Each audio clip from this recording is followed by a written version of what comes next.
refreshing. Yeah, so I was like, you know what? That's it. Luxury barber. That's all it That's gotta be, it. bro. Like I ain't even gonna argue. So I just started separating myself, bro. Like I dress different when I go to work. You know, like I act different. Like we don't play custom music. We don't do all that stuff, bro. Like I started to separate. And the more I dwelled around wealth, the more I started to see what resembles wealth and what wealthy people are attracted to. Yo, we back at it, man. Another episode from A to Z. I want to thank everybody who's been watching. Like, I really appreciate it. I thank y'all for going through the trenches with me. We getting these views up. We getting these subscribers up. I appreciate all the comments, the likes, the shares, all that stuff, man, because we just building. So just build with me, and we going to build together, man. But we got a dope episode today. I got a dope individual in the building. I'm gonna let him introduce himself because he just got a lot going on and like, bro, go ahead. I gotta let you take the Hey, floor. first and foremost, bro, appreciate you for having me on the show, man. You already know, man. You know what I'm saying? I was supposed to come a couple of weeks ago, but you know things happen. But let me tell you though, when you hit me, I already knew you was gonna come. I was like, I know you probably busy and all this other stuff, so it's all good. You know so when I seen the other interview, I was like, bro, let me go ahead and pay my due diligence. So you know what I'm saying? Appreciate you for putting this show together for people like me and people like yourself to really have like a platform. I appreciate y'all for taking y'all time out y'all busy day to come sit with me. You know what I'm saying? Yeah, appreciate that, man. Sure, man. So let the people know who you are, bro. What you do, what you me, got going on. I'm Corey Duval. So I'm Corey Duval. I'm the #1 celebrity barber out of Jacksonville, Florida. I'm CEO and owner of Hollywood Cuts Barbershop and Lux Hair Studio, luxury women's hair salon coming real soon to Jacksonville, Florida, man. I'm an awesome ass father. You know, I'm a great father. I really put that first in my life, and I'm just a great guy to to be around. That's what's up. That's what's up. All right, so before you became the #1 celebrity barber, and all the accolades that you have, give me some feedback on like, take me back to young Corey. Like, what were you like growing up? Man, all right, so like I'm a middle child, right, from my mom's and shit. So like for me, like my childhood was like a lot of exploration, like a lot of like really like individuality, like really like wanting to express myself because when you the middle child, right, the attention's not really like on you. It's like, oh, your little brother always needs something, or your big brother always needs something. So for me, that really just created like this want and need to be like creative and expressive. So at that age, I started like drawing. You know what I'm saying? Was that for so you could stand out again? It was just like to help me channel what was going on inside. And I didn't know it back then, but I was really like a little genius kid. You know what I'm saying? But I didn't know it back then, but that's really what it all equated to. So it was like having these moments and starting to see things and being able to actually like put it out into the world and not being able to put it out to where sometimes, as young boys, when you got all this stuff going on, and sometimes it come out as like troublemaker. Yeah. You know what I'm saying? That led me into led me into my troublemaking days of, being a teenager, being out in the streets, selling drugs and, typical teenage kid stuff, typical boy in Jacksonville. And then that really just led me into like trying to figure out something. So around that time, like what age did you start where you just started, dabbing into the streets and doing this stuff that you see younger people do who don't have as much guidance? Well, for me, I'm from the north. You know what I'm saying? I'm from the north side. So from a certain part of north, like Reebok and all that, like it wasn't really like crack in the street. Like people weren't talking about it. It was like, people who smoke weed or, you know what I'm saying? People who had like stuff like that. But it wasn't until I was like 16 when I left the north and I went over to out east. And then 16, 17, I'm going to give y'all numbers and dates. I was about like 96, 97. You know what I'm saying? About 96, 1996, damn, this sound old as hell. Yeah, we old, bro. We old, man. I tell you, 90s, boy, in the 90s was good days. I know I'm getting there. It was some good days. So, yeah, back in the 90s, man, I got out there, started experiencing just a different type of life. And the opportunities that life presented to me, whether it was good opportunities or bad, I think really helped me, like, structure and find out, like, who I was and tap in on, the things that my parents put into me, like my granddad and my dad growing up being businessmen. I just took a different little route. So you had both parents in your life at this time? Okay. Yeah. So what was your dad like on you like at that time? Because I had my father up until age 6. Okay, damn. And he passed when I was 6. Damn, that's crazy. So bro. after that was just straight mom, you know what I'm saying? So she playing both roles. Yeah. And that figure was gone. So like what was he like as a father? Well, for me, I had the benefit and the opportunity of having like 2 dads. You know what I'm saying? So like I had a biological father, and I had a stepdad. You know, like my mom got remarried, so I had the opportunity of having like 2 positive, strong male figures in my life, regardless of whether to the point of where I wasn't listening to their ass. Right. You know what I'm saying? But like, you still had 2 yeah, positive male I still figures. had that in my life. You know what I'm saying? That I could say that that's very beneficial, having like a positive male role figure in your life, because no matter how far you get out there, sooner or later, you're going to reel it back in. So I can't necessarily say I was a problem child. I just put myself in some uncompromising, some compromising situations. You know what I'm saying? So having 2 parents is definitely different until they separate and divorce. And that's when we went to the east side. That's when I didn't have that figure in my life, and I started to. So your biological dad? He was never married to my mom. My parents was never married. Okay. You know what I'm saying? That was the youngest brother's dad, which is my dad. He's been around since I've been 5. Gotcha. So yeah, and then Pops was around too, but it was a little bit more distant relationship until I started getting a little bit older. I got you. So he was around, but after that, and then y'all moved to the east side, he's not as around as much? Yeah. So is it just mom and then... Me, mom, 2 brothers. 2 brothers. You know what I'm saying? Mom not really having no job. She can't really like, health issues start to like come around, and it comes to the point to where, you know what I'm saying, your parents ain't buying you clothes no more. Like, you ain't fresh going to school no more. You start to be that kid where it's just like, damn, bro, like, you start to be that kid. So what do? You get out here and you do what you need to do to not be that kid. And I just told myself, like, I'll never be that again. And that is what when you say that now. Kid, like, what you mean? Like, for me, fear and brokenness is something that just like haunts me, because, bro, I don't want to feel that feeling again.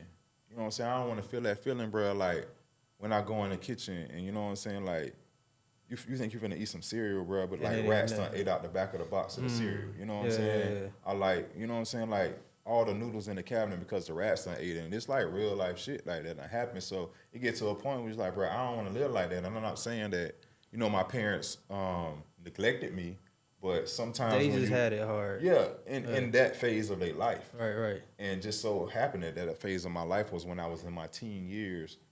No, I feel you. And that shit was real. So I was like, I can't be that kid. I can't be that guy.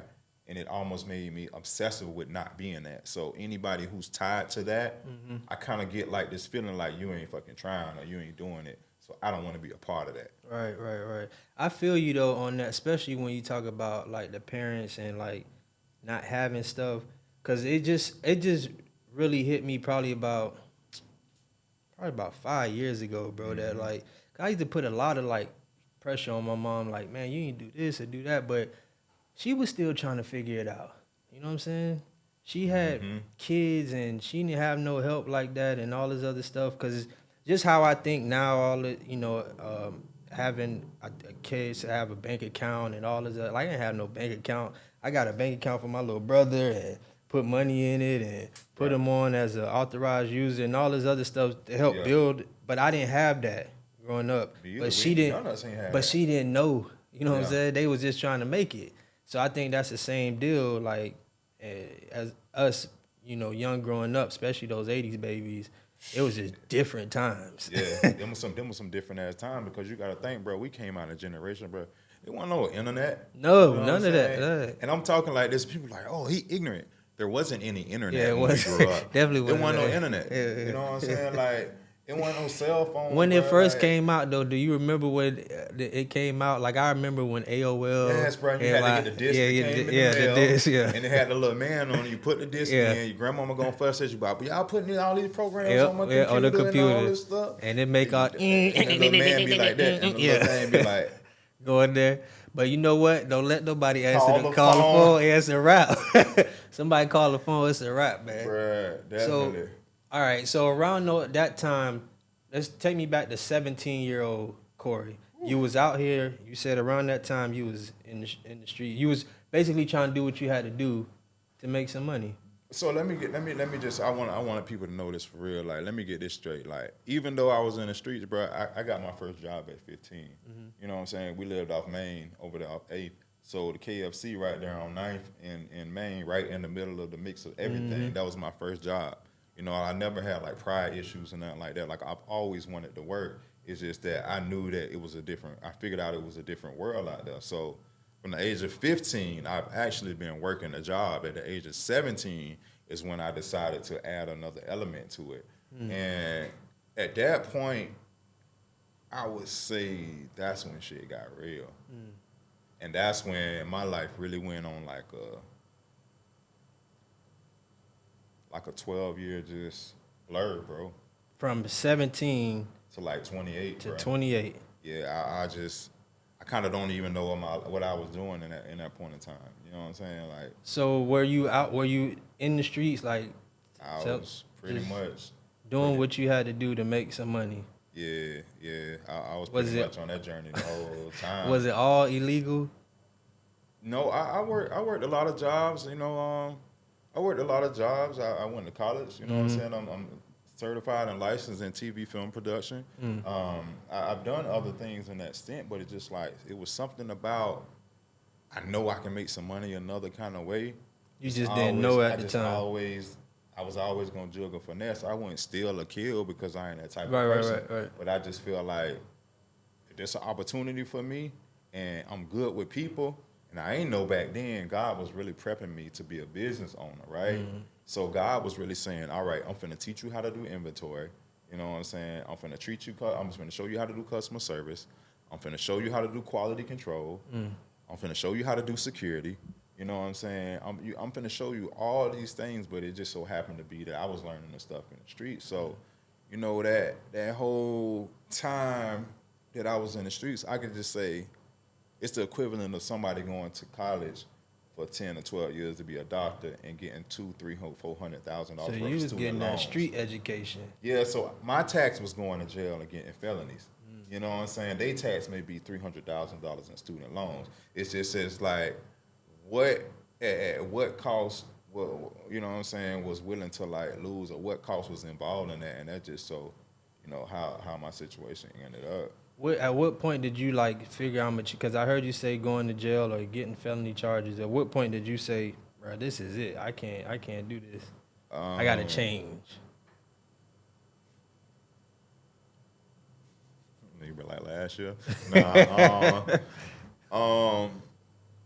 Honestly, bro, I got licensed. I'm a licensed cosmetologist, so people may think that I'm a licensed barber, but I'm a licensed cosmetologist. I went to cosmetology school because it was easier and it was more affordable. So I went there in 2013. I graduated in 2013. I ain't stopped. You know what I'm saying? Doing a little stuff on the side. Honestly, bro, probably like late 2019. 2020, you know what I'm saying? Like, hey, I mean, Hey, but that's being you know honest what I'm though. saying? That's real, bro. And it's not that like, bro, it's just something that if you're not in it, you're not gonna understand it. Right. You know what I'm saying? And I just don't want nobody being able to come and take nothing from me. Like, bro, you can't take nothing from me. Like, everything I do is legal. So even though I was doing stuff from the time of to the time of like, bro, I'll never cross me with my funds. I never funded like any of my businesses or, you know, like everything that I do that's legal, bro. This is my motto, right? Like, if you in the streets, bro, don't cross the street life for this life, bro. That's just like, if you got this going on, bro, don't cross that stuff over, and it gives you an advantage when it's time to separate it. Right. Because you're not trying to pull this from here to complement this or pull this from here, bro. Like, if you're gonna get out, you're gonna get out, bro.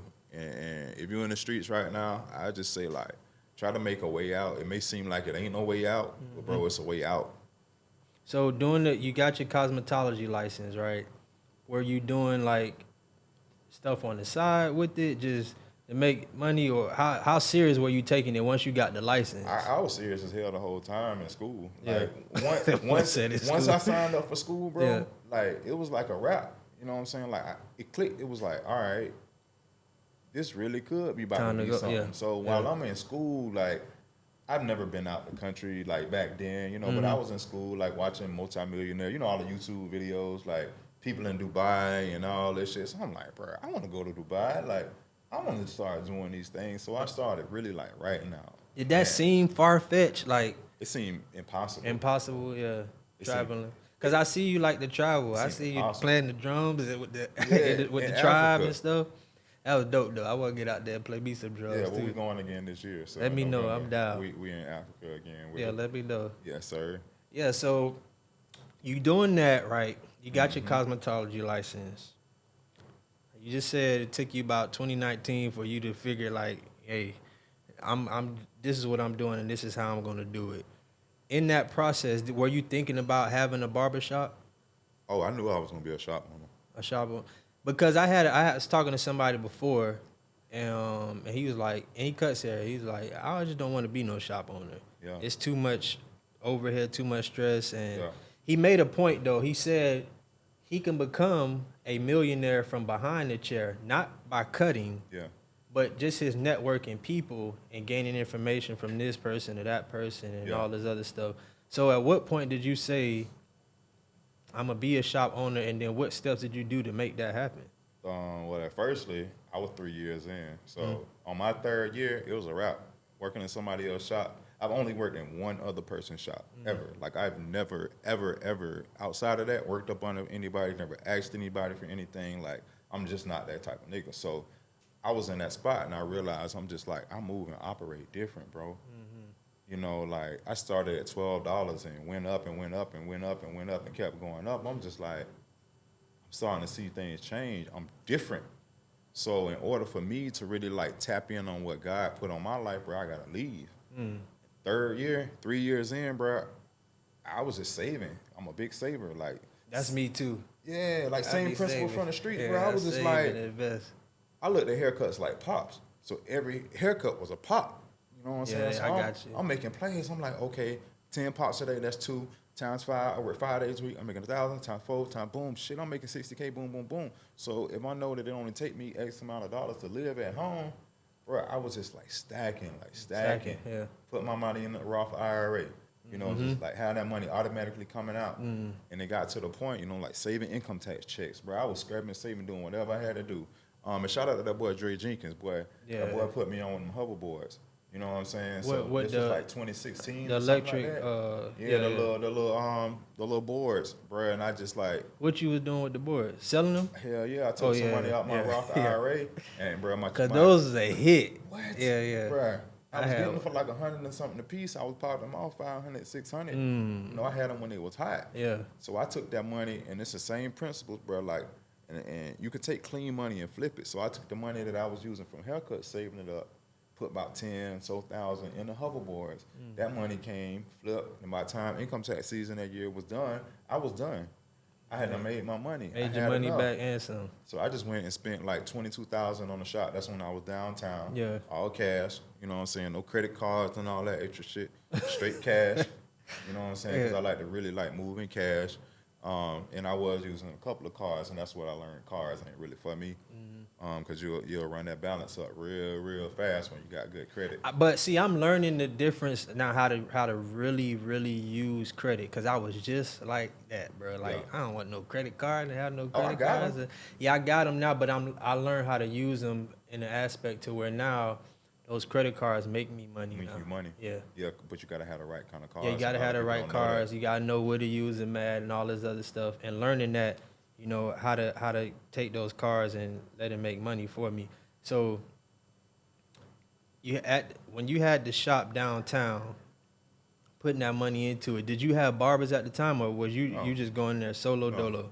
I never depend on nobody to like pay my bills and nothing, bro. So if I make a move or a situation, like, better believe I got it, and I have more than what I actually have. Yeah. You know what I'm saying? I just don't operate like I have more than what I have, so I won't get in the mindset like, oh, I'm entitled to this, or like I always keep my means at a certain way, especially in regard to business, because there's so many things that happen in Yeah, business. it's up and down. So I was just like, when I go in this shop, it was a rule that they told me in school.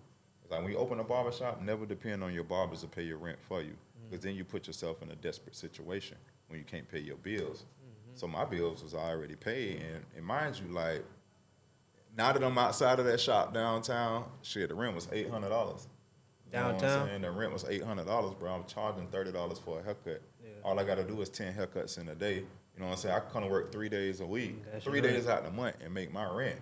So everything else was me.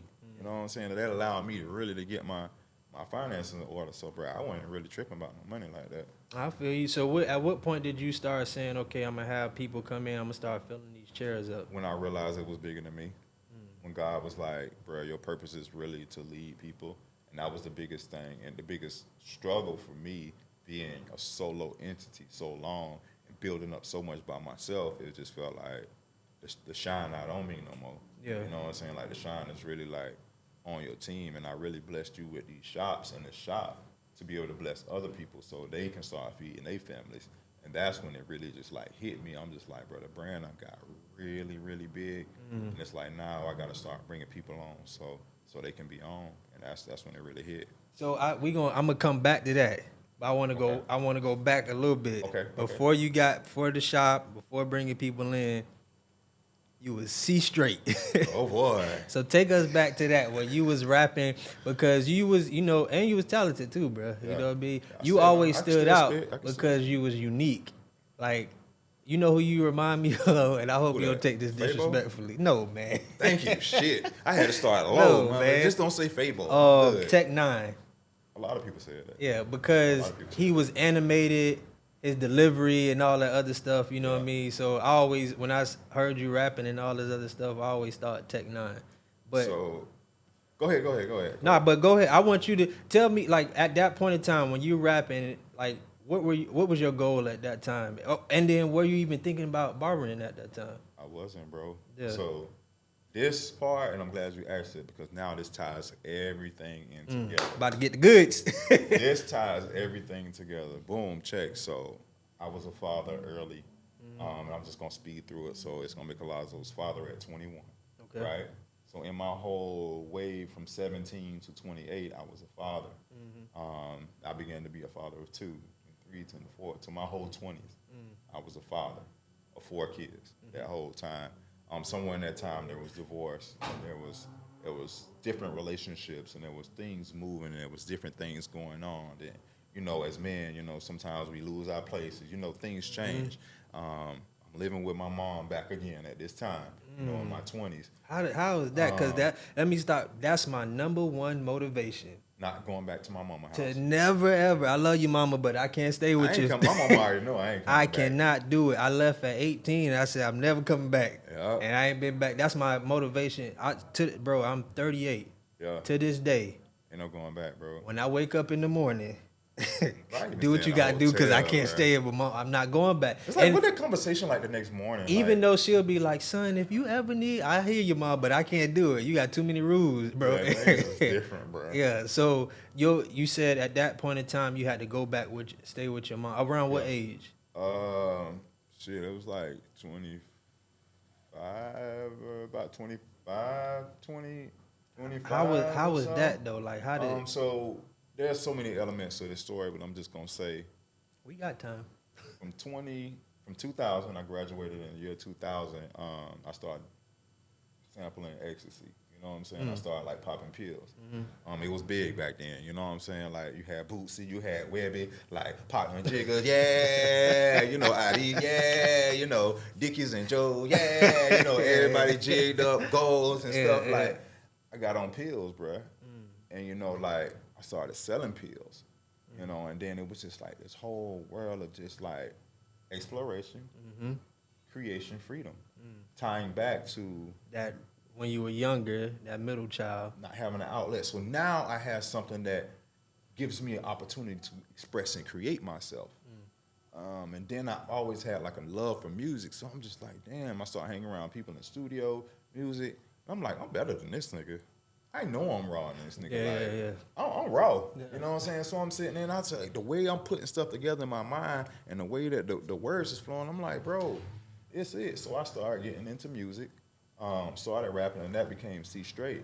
And my name C Straight, C is for the letter, for my initial and my name is Straight, as far as like, oh, that boy C, he always gonna be straight in life. Or my vision, I see straight. Like I don't focus on all that stuff that's in my rear view because it clouds my future. Oh, I never knew that. That was my thing. Straight, I got you. And because if you look at any of my old rap pictures, you'll see I had on shades. Mm-hmm. The reason why I had on shades because I was geeked up half the time. I was high, you know, and because I was so high in the club, I didn't want people seeing my pupils all dilated and you know, being all crazied out, and my anxiety would flare when I come into a room and everybody's just kind of like looking at you. So, my safe place was just like on Big Daddy on the movie. He said, "Put these glasses on, nobody will see you." That was my safe. Shades, that was my safe place. As long as I had on my safe place, I was good. When my music turned on, you was gonna get every bit of C Straight. You was gonna get every bit of that exploring kid. You was gonna get every bit of every fucking thing I had in me right there on that stage. When my music turned off, we chill. I'm good. I'm back to regular. So that's where it came from, cause that's what you were animated, bro. Animated. Yeah. Because when you pop off, bro, you like. When you you get it's like, oh, that bit done kick. You gotta like in there. So all those movements was just movements of acting out. Right. You know, all that sitting down watching TV as a middle child, because in our generation wasn't cell phone. Sit down and watch TV. Watch TV, yeah. Sit down and watch TV. Okay, it's just Right. So it's like you taking all this and stuff it's bottled up.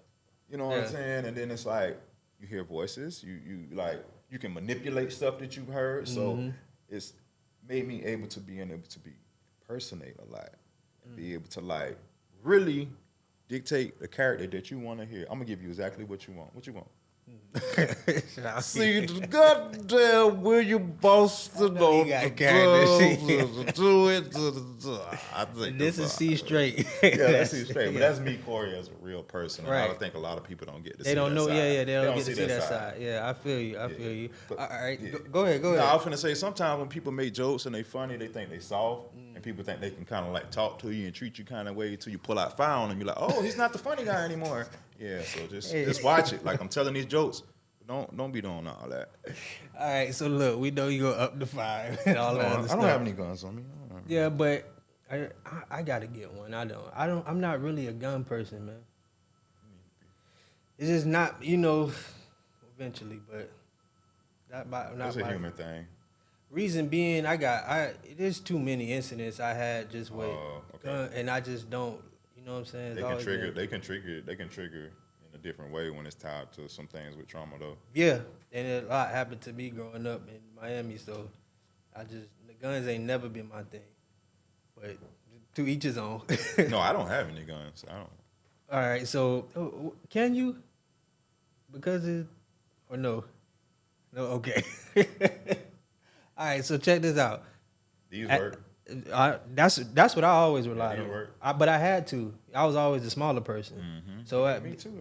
Being the smaller person growing up, I never got picked on or none of that. I never played that. But you just couldn't talk to me a certain way. And then I had anger issues because I didn't have no pops. My mom going all the time working, so I had built up anger. Yeah. So it got to a point I started fighting so much. And anything you do repetitive, yours was in the other way. Yeah. Anything you do a lot repetitive, you're going to become good at it eventually. Yeah. And then I became good at fighting. And then once I knew I could fight, then you really couldn't say nothing to me because I wasn't having it.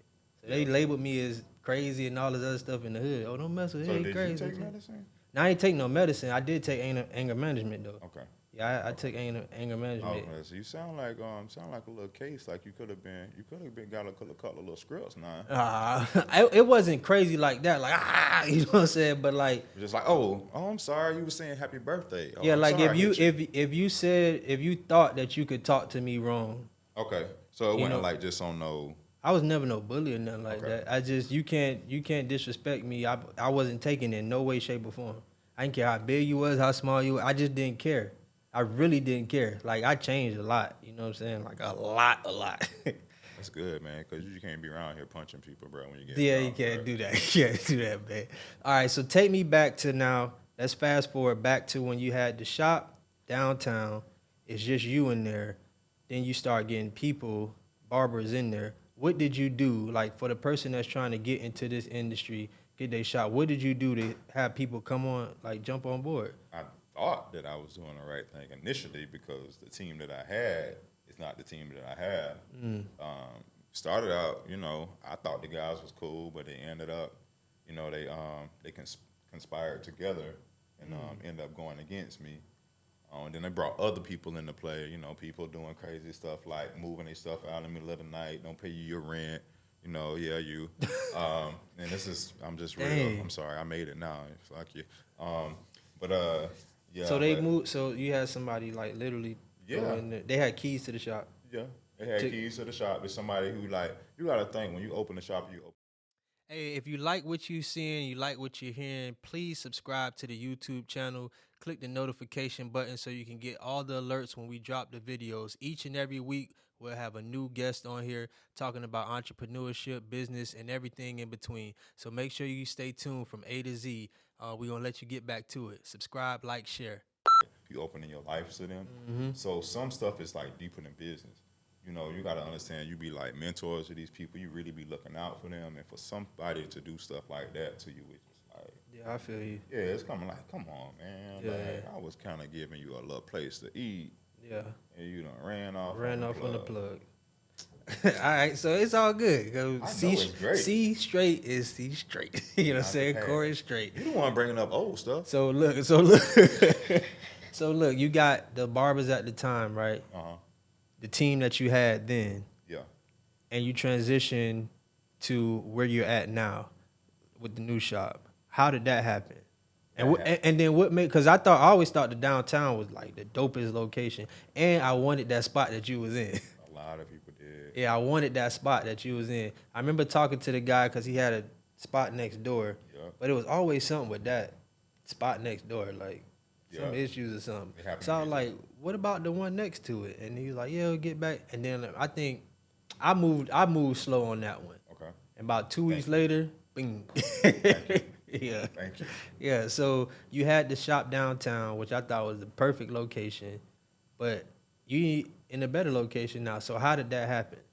So God happens in mysterious ways. So the spot that I'm in now, and I'm gonna bring it back. The spot that I'm in now was where I wanted to be. That was just like my dream spot. But like I say, 5 years ago, today, that's ironic. Today makes 5 years since, for real? Since I had my first shop. Today exactly. 5 March years. 11, 5 years ago, 2016. So today was the day that we got the location. But I was just saying, like, I wanted to be over there, but they told me the cost and rent. I was like, there's no way I can afford that. And then I stumbled upon downtown spot, and I got that. So the process of just switching out was just pretty much just like grinding my ass off.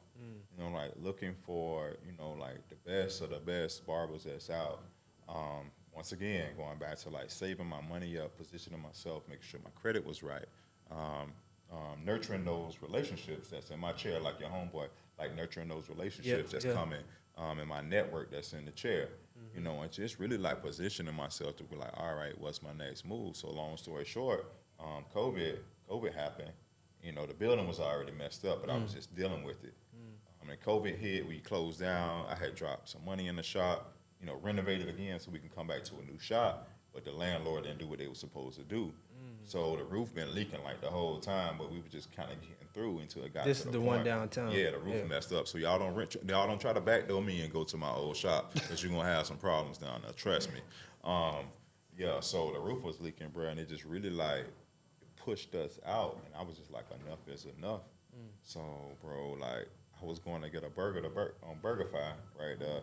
One day in the haircuttery, Yeah, I know you're talking about. And I seen a police sign on the door. I'm like, oh, wait, police? I'm like, haircuttery was just right here. So I come, I'm like, hey, man, you see this? Like, I don't like this spot police. I just want to see it. Right. You know what I'm saying? Because I was looking at someone, I just want to see it.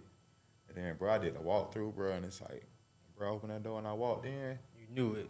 I was like, this is me. This is it. Yeah. This is me. And we did the walkthrough. Shop came with everything in it already. Of course, I replaced some stuff. Yeah. But bro was literally like, haircuttery had just closed the door the night before on the working shift. And the next morning, they changed the locks on it. So I jumped on that so fast, boy. I jumped on that real fast, and I was just like, "This it." And now that I see where it's going, bro, like I just invested so much money and time into that shop and trying to build a team up so their life can change because that's what people need to see. Is the team that you have now? It's a two-part question. Are they better than the team that you had before? And then also, how did you even assemble this team to be the team that you have now, like to be on one accord? And we're still growing because anytime when you put so many different kind of fish in the aquarium, Yeah. it takes a minute to get things right. So we're not a perfect team, but I do salute and I congratulate my team, and I'm thankful and grateful for my team. So in that process, what it took to formulate that was one, 3 guys came with me. From the old shop? Yeah, JP. Okay. JP Da Vinci. Y'all make sure y'all follow that boy. Anthony Blends was second. And then Gilly Faze. Those were my three guys. Ironically, JP, he started at the same school. He told me, he was like, "Hey, Tony, Anthony's a great barber." So they went to school together. So I pulled him up next. And then and they came over there with you. And then Gilly was like the last one. He's been there for like 2 years. Just hit January. He's the last one, and I pulled him up. That was a 4-chair shop. Me and the 3 guys, the 4 horsemen. We rolled it out. That's what the homies said. We went to Africa together last year. And after that, bro, we just strengthened the brand. We grounded it out. And I think really after that, after we went to Ghana together, that made our bond so tight. Tighter, yeah. It made our bond so tight. We argue, we fuss, you know what I'm saying? We go through things, and it's just like a family. When you grow, you start to get to know. But the biggest thing that helped me formulate that team was the buy-in factor. When you say buy-in, what you mean? Buy-in factor, bro. Like, it's not just a job. You're not just a barber. Like, bro, you signing up for a lifestyle. Oh, okay. You buying into the lifestyle of the brand. This is a whole different lifestyle. You buying into the culture. So if you don't want to deal with my culture, you can't work here. Because I'm building something, for me. For you, yeah. But for everybody. And that's going to long live on beyond me even being here. And it's a mindset. Like, I'm selling you a mindset. Everybody that works there, and the reason why they're still there, I don't care if they like me or don't like me, it's because they're making money. People want to make money. So I'm going to guarantee, I guarantee if you hungry just a little bit, bruh, I'm going to make you make some money if you want to be a barber. So in the shop, you got, is it still just, you got 8. 4? It's 8 now. 8 chairs. So it's 8 chairs, all filled up. 8 chairs all filled up, except for one. But so we got a lot of applicants. People are constantly applying online. Oh, I just haven't rushed to fill that chair yet because of the style that I hire. Got you. I'm slower in my process of hiring. Got you. So how do you, because this city here is a little, you slow. From here. Yeah, I don't want to disrespect you saying it like that, but it's slow. You know what I'm saying? I just got to say, I got to be honest. Yeah. It's cool, but it's slow. So how do you take that approach to have a high-end barbershop in a city, which is really like a town, that's slower, and compete with barbers who are cutting their hair for the $25 and the $20 and maybe at the most $30 to where you're charging a higher service? Like, how did you even get into that and say, I'm sticking to this and I'm not dropping my prices down? One, created a demand.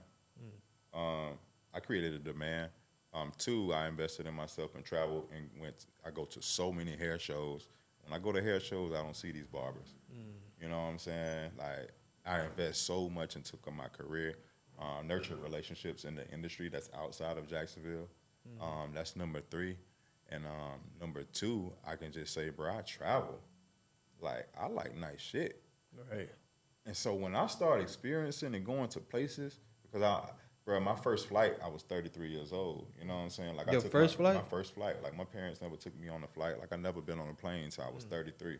So from the time I'm 33 to now, bro, like, I just been, like, constantly traveling. That's why I travel so much. Got you. You know what I'm saying? That's why I'm always on, trying to be on go. You got that first takeoff. I was like, it's where we going again? Right. I would leave. I don't even care, bro. You better ask. I will go. In all of that, bro, I started traveling. And when I started going to, like, these other countries, in these 5-star hotels, I'm like, damn, it smells good in here. Yeah. When you walk in and the smell make you do like this. Yeah. You trying to look where the smell coming from. It's like, man, what the hell It's a different feeling. It's something new, refreshing. Yeah, so I was like, you know what? That's it. Luxury barber. It's that's all it got That's to be, it. bro. Like I ain't even gonna argue. So I just started separating myself, bro. Like I dress different when I go to work. You know, like I act different. Like we don't play custom music. We don't do all that stuff, bro. Like I started to separate. And the more I dwelled around wealth, the more I started to see what resembles wealth and what wealthy people are attracted to. And it's really just really all up here, bro. Like it's all up here. So I cultured my environment to attract and breed wealth. Like I literally cultured my environment. Yeah. So to make certain people feel uncomfortable. You know, like people may say that it's crazy, bro, but it's all psychological, bro. If I feel uncomfortable in your business, I'm not gonna what? Not gonna go. I'm not gonna come back. No come back, yeah. You know what I'm saying? Or it's gonna highly affect my tip. So even though I came from street, I don't advertise my business to street people because street people come with a lot of extra stuff that I don't want in my business. Facts. And they come with a certain mindset. See, because I left the street and changed my mindset, but I still have street in me and that I use. Some people leave the streets and are still street, and they take street everywhere with them. Right. And I don't want that in my business because there have been times where some street stuff goes on. It's like trying to diffuse a situation. It's too hostile. So I was like, hey, I'm gonna make you feel uncomfortable. Nobody in here walks around with their pants hanging down. Like people smoke weed, I get it, I understand, but this ain't the shop where you finna sit outside and smoke no J, bro. Right. You're not finna do that. Like if you wanna hear Boosie and Webby all day, that's not your shop. If you don't want to spend $50, $70 on no cut, on no service, bro, it's not for you. If you don't want to see these fish swimming around in the aquarium, you know what I'm saying, with nice orchids and, you know what I'm saying, like $7 soap in the bathroom and all that stuff, bro, this is not. If you don't want to sit in a $1,500 barber chair, bro, like, bro, and listen to like FKJ, bro, this is not the shop for you. And I just created an environment like that. That make you want to come like that. Nah, it does, because you set the ambiance. Like, it sounds like, you know, luxury, just like you said. And one thing you said was you hung around wealthy people, right? And got to understand that, because that's my overall goal, is to be wealthy. I'm already rich. I've been rich. I was rich when I was born. In my head and in here. You know what I'm saying? Yeah. It was already in me. So rich is not the thing I'm trying to obtain. Wealthiness is what I'm trying to obtain. Because that's just a whole, like you said, it's just a whole nother ambiance, a whole nother class that you bring when you have wealth. And then something that you could pass down generation and generation to come or whatever. So with this luxury shop that you have, like, what's your overall goal with it? My overall goal, and mind you, I have two shops. So my salon is about, my luxury salon, Lux Hair Studio, Jax is about to open in the next few weeks. 2,000 square foot. Are you going to be in there? Because you got the cosmetologist. Right. You see where I'm going at with this, bro? Like, now I'm about to recreate myself again and to dive more into women's hair, cut and color, mostly cut and color and micro linking styles and stuff like that. Just simple stuff, because I feel like that's a whole nother part of me being able to express myself, because in men's hair, mostly black men, we don't get hair color. We don't change off. We stick to the same script. I bet not put no color in my hair. You know what I'm saying? So I just want to be a little bit more creative. Yeah, I got you. So with that, my whole goal, I started to see by hanging around wealthy people is, bro, you don't work for your money. You know money works for you. Your money works for you. Right. And so in The Richest Man in Babylon, that book, it says, take a portion of your first fruits, and then when it gets to a certain point, bro, you split a piece of that. So it's just like, your money has kids, right? So if I invest $1, I'm gonna take a portion of the return on that dollar and invest it in something else. Then I have two trees. This tree is still growing. Right. My main source, barbering, right, is still funding this tree, but this is now taken. So say for instance, if I had like barber money, I'm gonna put into this one pot. I would take a portion of this and buy like 10 shares of a stock or something. This money don't have nothing to do with this. At all. Nothing to do with my barber money, but this is still growing. Still growing, yeah. You know, then I'm getting compound on that. So then this is still growing because it's on automatic. I'll take another portion of this, and like what I just did, I bought another shot. So by me buying another shot, I did a multiplication problem. So now I went from 8 chairs to 16 chairs. Because you got 8 over there too. Yeah, I have 8 Is that chairs. that's next door, right? It was gonna be next door, so I picked up both shops. My other shop is in a Regency location in the same plaza as Cosmo Pro, Wingstop, Ooh. and all that. Yeah, right across from where you used to be at over there. Yeah, Regis, yeah. Yeah, so I'm in that plaza over there. So I think real estate, bro. You know, and I'm just like, I'm not buying a damn single family home, bruh, and putting X amount of dollars in it, bruh. And I know I'm gonna get equity on the back end, but why I'm gonna kill myself with $500 profit a month? Right, that ain't no When money. I can go spend 40, 50, 60, or 100,000 on the shop and make my money back like that. And then it's positive cash flow for the bank. So they looking at like, oh, you're turning money while still cutting hair. So it's just like, oh, my chair is free. You know, even though I still pay into the company, but what it allows you to do is manipulate your money. So now I'm looking at it as like in the next couple of years, I'm looking at a 3 to 5 year plan where 2 years I'm not going to be behind the chair anymore. And then my investments will allow me I've tried to book with you one time. Don't tell like, me people that. Don't tell me. No, real talk, like last month maybe. That thing said like 2 weeks or something. I was like, God dang, I got 2 weeks out. The new Mr. 2 weeks out. So you with the barbershop and the salon that you have now, I see that you also be doing like classes. Yes. So how did that come about with the class? Because I get that question all the time. Can you teach me how to do this? I'm putting it in a book. Yeah. I'm just That's gonna a put it smart in. way to Yeah, do I'm it putting now. it in there. I'm starting out. I'm just starting with an ebook.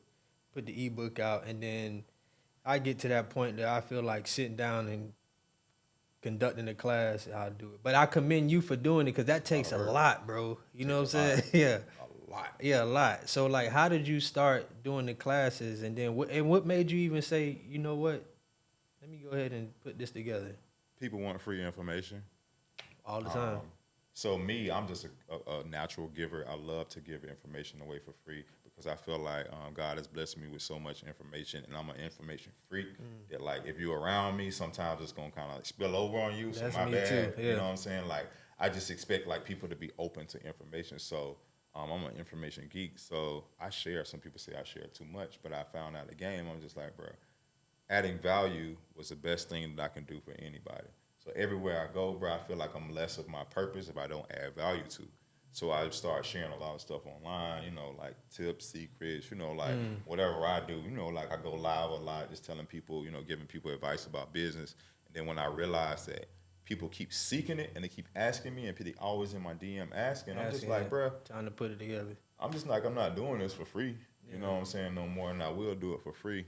But going to all these schools for free, all the hair schools for free, I was just like, man, I'm finna do my own thing. And then it really kicked off when COVID hit. You know, like being an educator with some of these companies, we was going to the shows and they were paying for, you know, paying you to educate. Now, I realize that, bro, I make more money being an independent freelance educator than I would be with a company. So, because you get to move around and be wherever you want I to get to go. control my own Control it, event. yeah. So I create my own event. I do my own flyer. I do my own booking.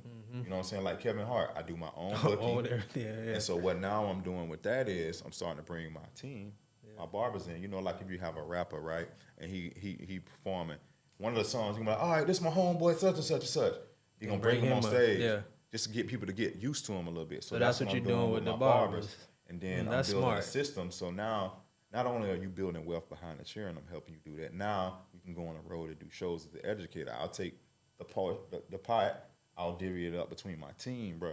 I'd much rather pay my team and them be a part of it than rather trying to bring other sources and resources in because it's not the people who I grew with. That's smart, bro. So creating that system is key, and that's what I'm doing now, creating a system. And I feel you too, especially on the information. I get asked all the time, especially when it comes to this with the clothing brand and starting a business on any platform. How do you do this? How do you do that? Just have somebody, hey man, where you get tags for the insides? And I just sent them the thing, you know what I'm saying, just to give it. Because I don't mind giving out information. I had somebody tell me that too, like, bro, you always giving free information. But the reason I do it, because when I started my business, there was nobody for me to ask for anything, like literally. And I used to send emails to Carl Kanai, like all the time, you know what I'm saying? Just asking questions, never got no response. And then one year he finally responded, and gave me some tips or whatever. And that was the biggest thing for me. It had to be about 3 lines in that email. You know what I'm saying? But for me, that was everything because you took your time to just give me that little information, and I just took it and ran with it from there. You know what I mean?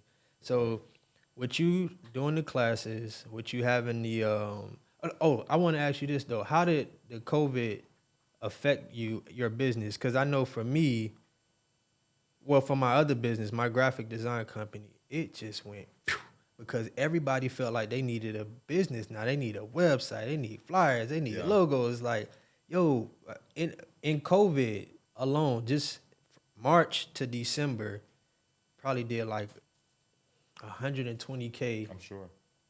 From the graphics company, bro. Yeah, I'm sure. You know what I'm saying? Sure. Like it just shot crazy. up. Yeah. I'm mad that I didn't make the pivotal move and use my knowledge from like film school and all of that in that time. Like, all right, I kind of, bro, like I sat down. You know, I really just like sat down and kind of like trying to process my life because for me, I'm so used to having control, bro. I had control over my whole life. I mean, God got control. But me, I was really the only person who could dictate whether I made money or not. Right. So this was something new to me. Yeah. Like, I'm like, bro, I can't go to work. And I really took it seriously. You know, like, bro, I went through a lot of mental stuff because, bro, I can't go to work. I can't hustle. You can't do nothing, Like, what the hell I'm finna do? Like, I can't hustle, bro. So it was a lot of, like, ups and downs. And it took a couple of weeks, bro. It took, like, weeks to really realize, like, oh, I need to utilize this time to get me together and figure out when I want to go in the next phase of my life. So once I took it as, like, and then mind you, we was in Africa. So we was in Africa on March the 16th, 17th, we was coming back. So this whole time when they blasting it on TV in America, we over there, and they talking about, okay, we about to shut down the borders. So it was like, boom, we came back to work, and like a week later, we was closed. We was closed. And so some people was sneaking and still cutting. I didn't cut. I just sat down, and it was like, bro, in all these 8 years, I never took a break. Yeah, did you take that time to reflect? Yeah, that was a prayer. Now, I'm regretful that I didn't use it as wisely as I would need a break now.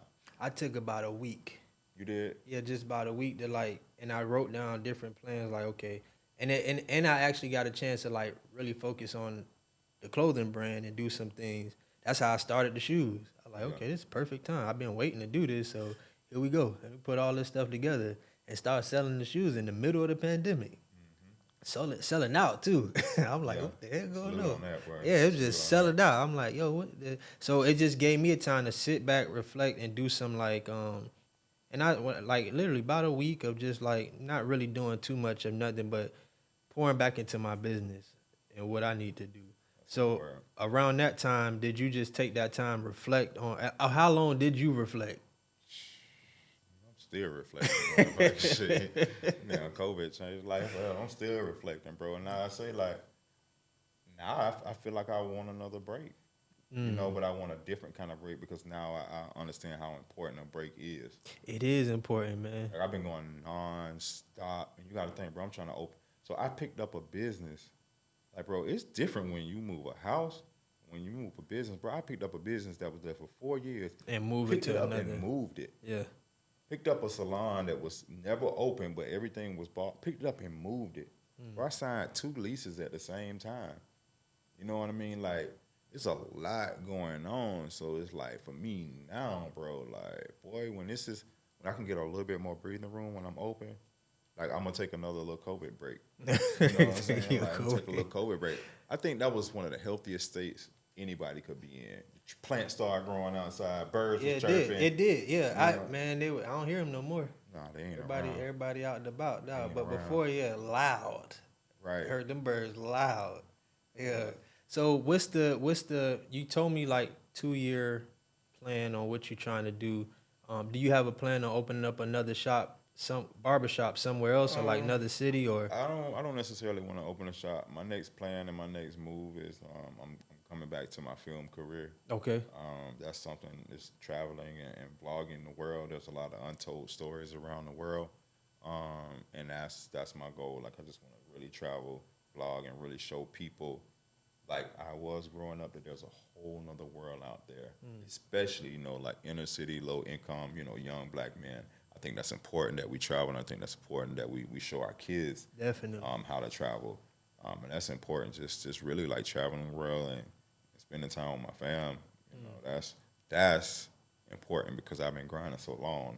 I want to get a piece of their life, bro. And really just like, Yeah, vibe you out with definitely get a chance to do that too. You know, I don't have any kids yet.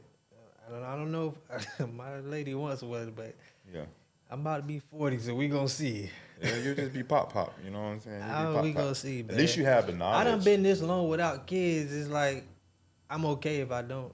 Yeah, because I wouldn't even know. I mean, what would you do? Like, I don't they wanna- got YouTube, so you I good don't now. no, but this is hold on. I know how to raise this shit. This is why though. At 16, when I was 16, my mom had my little brother who is now 21, but she was pretty much done with having kids. It was me and my two sisters. Yeah. And then when I was 16, she had got with some other dude, and all of a sudden she's pregnant. But who had to take care of the baby? Me. She was at work all the time. Damn, so you was already a dad. Bro, changing diapers, making formula, taking him to and from daycare. This was for about 2 years. I don't want no kids. I'm straight. Nah, I feel you, boy. So I wrote on a piece of paper Journey. at 17. I was like, I'm going to be 30 with a business. I'm not going to have any kids. I wrote all these things out. Me and one of my homeboys wrote all the little plans out. That's funny. And I just stuck to that. I was like, I'm sticking to this. I'm not having, and I just stuck to that whole thing all the way up until now. I'm trying to break out of that because my fiance wants a child. You know what I'm saying? So we going to see, man. But tell her, before we go though, for anybody who's trying to get into the business, trying to be a barber, or maybe they are a barber, or maybe they're a cosmetologist, and they want to have their own, they want to step from being underneath somebody, how do they start?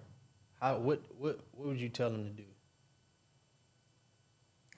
The first thing I say is ask yourself, is that really what you want to do? And just know that when you signing up for this shit, you signing up for something that's beyond you.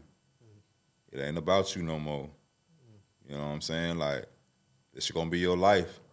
It's going to be your life for a long time. Facts. So if you really want to be a shop owner, bring your ass on, but you're going to need some money. You know, and I would say, like, don't try to go the cheap route. Don't cheap yourself. Go ahead and spend the money. Get a nice shop.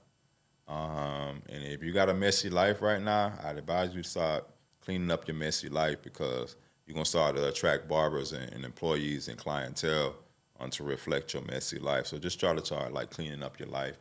And if you don't have, like, a spiritual leader or anything tied to, like, spirituality, man, you got to get, like, locked and tuned in on God, because, Definitely. bro, because, like, if it wasn't for God, man, being a shop owner, bro, I'd been done went crazy. So and get you some people around you that love you, man, because, man, this journey get a little lonely, you know. So get you some people around you that love you, save your money up, you know, pray to God, and, you know, just it ain't sweet as it look. You know, I'm just gonna say that. But it's know? worth it though. Yeah, it's worth it. Yeah, I wouldn't change being a business owner for anything. And I do consulting too. So if y'all really want to know, like, I got a whole system figured out and a whole plan on how to help people open barbershops. How do they get that information? So the way that they can get this information is you go to my website, CoreyDuval.com, CoreyDuval.com. You can book one-on-one barber lesson trainings. I have Zoom consulting, and for a nominal fee. I'm not going to talk about the fee because some people might get scared if I tell you it's $5,000. But you can pay me what you pay for. Yeah, though. you can pay me $5,000. I'll sit you down and I'll show you how to open up your whole barbershop salon from scratch. I'm not gonna buy any materials, so you're gonna probably need you another 60, 70 grand. But you pay me $5,000, I save you 10 grand. That's for sure. Pay 5, say 10. That's the motto, man. Anything else you want to say before we go? Hey man, dream big. Follow me on social media, Corey Duval. I am Corey Duval on Instagram, and just Google Corey Duval, man. It's lit, man. Shout out to my brother, man, Corey Duval. As y'all can see, man, he really took us from A to Z, from growing up being that middle child, balling up that energy, you know, transferring it into C Straight, the rapper, and then figuring out, like, which avenue he's going to go down and getting his cosmetology license, barber license, opening up his own shop, creating a team, traveling, putting all this stuff together, being around wealthy people. That's what got him to where he's at now, and still growing because I see you just going like to a whole new heights, man. Once I saw you putting them classes and stuff together, bro, and having all those people there, like I really commend you on that. I'm just being like, you know what I'm saying, Yes. 100 with it, Yes. like Yes. real talk, because that Yeah. take a lot. It take a Yes. lot, and I commend you because I'm still trying to get to that point of like, all right, I'm gonna put this class together and do all this other stuff because it's just so much go into it. You know what I mean? I just say shoot, bro. If you get 2 people, you know what I'm saying, you got 2 people. I know I could get the people. It's just me taking the time, man. It's so much I be doing in a, you know what I'm saying, like in a day.